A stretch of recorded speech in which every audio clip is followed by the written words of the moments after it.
Hello guys, welcome back to my channel. आज मैं खजुराहो इतिहास के बारे में बात करने वाली हूँ। वीडियो में जानेंगे कि खजुराहो का नाम खजुराहो क्यों पड़ा और इस खजुराहो मंदिर में जो हस्तमैथुन की मूर्तियाँ बनाई गई हैं वो किस लिए बनाई गई हैं। चलिए आइए जानते हैं खजुराहो का इतिहास के बारे में।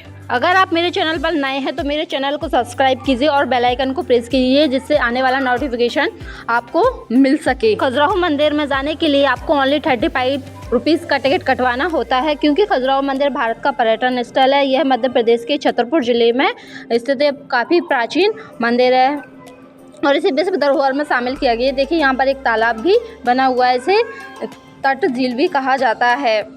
और इसमें खजुराहो मंदिर में 20 मंदिर बने हुए हैं जो कि अलग अलग दिशाओं में विभाजित हैं और अलग अलग धर्म से संबंधित। देखिए 64 योगिनी मंदिर है। ऐसा कहा जाता है कि 64 योगिनी मंदिर में 64 छोटे छोटे कक्ष यानी कि मंदिर बने हुए थे, अब कुछ कम ही बने हुए हैं। देखिए काफ़ी खंडर हो चुका है। खजुराहो मंदिर में काफ़ी दूर दूर से लोग आते हैं क्योंकि ये विश्व धरोहर में शामिल किया गया है। लेकिन ये 64 योगिनी का मंदिर है, ये थोड़ा सा खंडर हो चुका है। बाकी और मंदिर तो सही सलामत हैं। ये देखिए, चलिए अब हम ऊपर चलकर देखते हैं। जो पहले के ज़माने में पत्थर होते थे ये एक के ऊपर एक रखे जाते थे, इतने विशालतम पत्थर होते थे। इनमें ना ही सीमेंट का ना ही लोहे का प्रयोग किया गया। ये देखिए यहाँ पर ये कुछ ही मंदिर शेष बचे हैं, बाकी मंदिर तो ये खंडित हो चुके हैं। अब मैं आपको बताती हूँ कि खजुराहो का नाम खजुराहो क्यों पड़ा। खजुराहो का नाम खजुराहो इसलिए पड़ा क्योंकि यहाँ पर खजूर का एक विशाल वृक्ष हुआ करता था, इसलिए खजुराहो को खजुराहो का नाम दिया गया है। और खजुराहो मंदिर में हस्तमैथुन की मूर्तियाँ क्यों बनाई गई हैं इसके बारे में भी हम आगे चर्चा करेंगे। जानने के लिए आप हमारी वीडियो को अंत तक जरूर देखें। खजुराहो मंदिर में एक कंदरिया महादेव का मंदिर भी है। यह काम शिक्षा के लिए मशहूर है, इसलिए इसका नाम कंदरिया महादेव पड़ा। संभवतः कंदरा के समान प्रतीत होते हैं, इसके प्रवेश द्वार के कारण ही इसका नाम कंदरिया महादेव मंदिर पड़ा। यह खजुराहो का सबसे विशाल तथा विकसित शैली का मंदिर है। 117 फीट ऊंचा, इतना लंबा ही और तथा 66 फुट चौड़ा मंदिर सप्तरथ शैली में बना है। हालांकि इसके चारों मंदिर सदियों पूर्व अपना अस्तित्व खो चुके हैं। विशालतम मंदिर की बाहर दीवारों पर कुल 640 मूर्तियां बनी हैं तो अंदर भी 226 मूर्तियां स्थित है। इतनी मूर्तियां शायद किसी अन्य मंदिर में आपने नहीं देखी होंगी।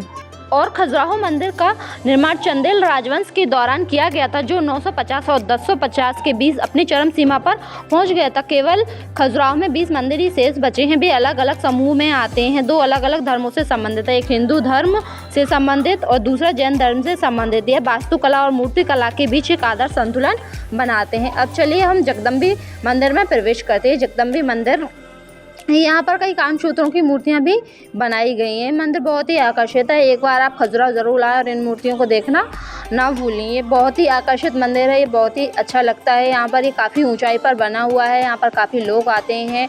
ये विशालतम पत्थरों की मूर्तियाँ बनाई गई हैं। इसमें 2-3 तरह के पत्थरों का यूज़ किया गया है। पत्थर तो एक ही लेकिन कलर अलग है और उसमें इतनी चित्रकारी की गई है कि देखने से मन भाती है। देखिए ये संभोग करती हुई मूर्तियाँ यहाँ पर दिखाई दे रही हैं। कई तरह के डिज़ाइन भी यहाँ पर पत्थरों में बनाए गए हैं। खजुराहो में वे सभी मूर्तियाँ हस्तमैथुन वाली मूर्तियाँ अंकित की गई हैं जो प्राचीन काल का मानव उन्मुख होकर करता था, जिसे ना तो ईश्वर का और ना ही धर्मों का नैतिकता का डर था। हालांकि इसका मूर्ति सिर्फ लक्ष्मण, शिव और पार्वती को समर्पित मंदिरों का अंग है, इसलिए इसके धार्मिक महत्व से इनकार नहीं किया जा सकता। पहले के लोगों को पता ही नहीं होता था किस तरीके से हस्तमैथुन करना, इसलिए इन मूर्तियों को उकेरकर इनको देखकर ही इंसान हस्तमैथुन किया करता था। अब सवाल यह उठता है कि मंदिर जैसे पवित्र जगहों पर इस तरह की मैथुनी मूर्तियाँ क्यों बनाई गई हैं? क्या इसे बनाते वक्त धर्मगुरुओं ने इसका विरोध नहीं किया? क्या खजुराहो के मंदिर का तंत्र और कामसूत्र से कोई संबंध है? आखिर कौन कौन सी मुद्राओं पर यह मूर्तियाँ हैं? चलिए आगे देखते हैं। आज के ही नहीं, पहले के लोग भी काफ़ी उत्तेजित रहते थे। इसी कारण खजुराहो के मंदिर के बाहर नग्न एवं संभोग की विभिन्न मुद्राएं की मूर्तियाँ बनाई गई हैं। दूसरे समुदाय के विश्लेषकों का यह मानना है कि इसे प्राचीन काल में सेक्स की शिक्षा की दृष्टि से बनाया गया है। ऐसा माना जाता है कि उन अद्भुत आकृतियों को देखने के बाद लोगों में संभोग करने की सही शिक्षा मिलेगी। आजकल तो लोग इंटरनेट से संभोग की शिक्षा लेते, लेकिन पहले के ज़माने में लोग इन मंदिरों की मूर्तियों को देखकर ही संभोग की शिक्षा लिया करते थे। खजुराहो मंदिर में आपको संभोग करती हुई विभिन्न प्रकार की विभिन्न तरह की मूर्तियाँ यहाँ पर उकेरी गई हैं। यहाँ पर काफ़ी सारी मूर्तियाँ उकेरी गई हैं। मंदिर काफ़ी ऊंचाई पर बना गया और ये बना मंदिर भी बहुत ऊंचाई पर है। खजुराहो मंदिर को बनाते वक्त धर्म गुरुओं ने इसका विरोध इसलिए नहीं किया क्योंकि यह काम शिक्षा के बारे में मूर्तियाँ हमें बताते हैं और इसमें काम सूत्र और मंत्र तंत्र का उपयोग भी किया गया है और ये विभिन्न मुद्राओं पर मूर्तियाँ बनाई गई हैं। आपको ये खजुराहो मंदिर कैसा लगा कमेंट बॉक्स में ज़रूर बताइए। चलिए अब अगले मंदिर में चलते हैं। खजुराहो के मंदिर के गर्भगृह में 4 मुख वाली चतुर्भुज प्रतिमा है। इसे भगवान शिव की प्रतिमा माना जाता है, परंतु कुछ स्थानीय उपासकों द्वारा इसे गलती से भगवान ब्रह्मा की प्रतिमा को समझ लिया गया है। अब बात करते हैं कि खजुराहो मंदिर की शैली क्या है। खजुराहो मंदिर नागा शैली के मंदिरों में अद्वितीय उदाहरण है, क्योंकि इन मंदिरों में एक गर्भगृह, एक शंख अंतरिक्ष और एक अनुपृष्ठ भाग जिसे महामंडप कहते हैं स्थित है। इसके अतिरिक्त यहाँ पर एक शवागृह, एक मंडप या बीच का भाग और एक प्रदक्षिणा का पथ भी होता है। अब हम चलते हैं चित्रगुप्त मंदिर में। ये चित्रगुप्त मंदिर है। खजुराहो मंदिर के बारे में सबसे महत्वपूर्ण बात यह है कि यह काम कला के आसनों में दर्शाए गए स्त्री पुरुषों के चेहरे पर एक अलौकिक और देवी आनंद की आवाज़ झलकती है। इसमें जरा भी अश्लीलता या भांडेपन का आवाज़ नहीं होता है। ये मंदिर और इनका मूर्ति शिल्प भारतीय स्थापत्य और कला की अमूल्य धरोहर। इन मंदिरों की भव्यता, सुंदरता, प्राचीनता को देखते हुए इन्हें विश्व धरोहर में शामिल किया गया है।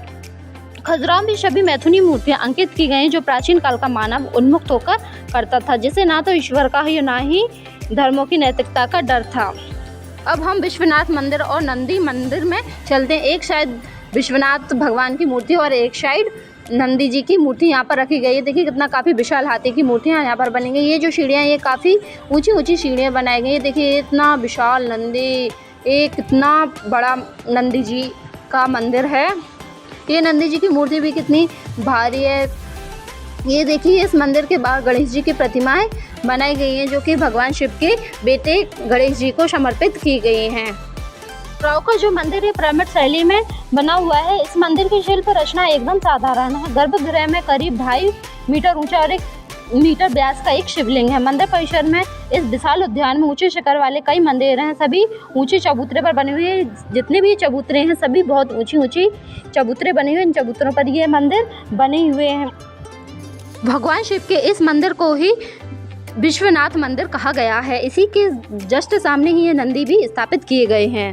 खजुराहो मंदिर परिसर में एक लक्ष्मण मंदिर भी बनाया है, जो 1930 में राजा यशोवर्मन द्वारा बनवाया गया था। पंचायतन शैली में इस मंदिर के चारों कोनों पर एक एक उप मंदिर बनाई है। मुख्य मंदिर के द्वार पर रथ पर सवार सूर्यदेव की सुंदर प्रतिमा है। मंदिर की बाहरी दीवारों पर सैकड़ों मूर्तियां जड़ी हैं। मूर्तियों की सुंदरता, उनके भाग भंगिमा को देखना अद्भुत है। मूर्तियों की श्रृंखला में 3 कतारों में प्रमुख मूर्तियां थी। उनकी अतिरिक्त कुछ कतारों में छोटी मूर्तियां भी थी। मध्य में बने आलों में देव प्रतिमाएं। अधिकतर मूर्तियां उस काल की जीवन और परंपराओं के बारे में दर्शाती हैं। उस समय के अपने जीवन काल के बारे में बताती है कि उस समय भी लोग इन मूर्तियों को देखकर कैसे अपने जीवन का गुजारा करते थे और अपने जीवन की हस्तमैथुन क्रियाएं इनको देखकर किस तरीके से किया करते थे। खजुराहो मंदिर का ये जो उद्यान है ये भी काफ़ी बड़ा है, काफ़ी विशाल एरिया में फैला हुआ है। इसमें बहुत, अगर आप इस खजुराहो मंदिर में आते हैं तो इसे घूमने के लिए कम से कम आपको 3 या 4 घंटे तो आपको इसमें चाहिए। बहुत बड़ा मंदिर है। इसमें घूमने के लिए जितना ज़्यादा समय हो उतना ज़्यादा आप लगाइए, क्योंकि कम समय में आप इस मंदिर को नहीं घूम सकते। इस मंदिर को घूमने के लिए आपको 3 या 4 घंटे की ज़रूरत तो आपको पड़ ही सकती है। आपको हमारी वीडियो पसंद आई तो हमारे चैनल को लाइक एंड सब्सक्राइब जरूर करें। Thank you for watching.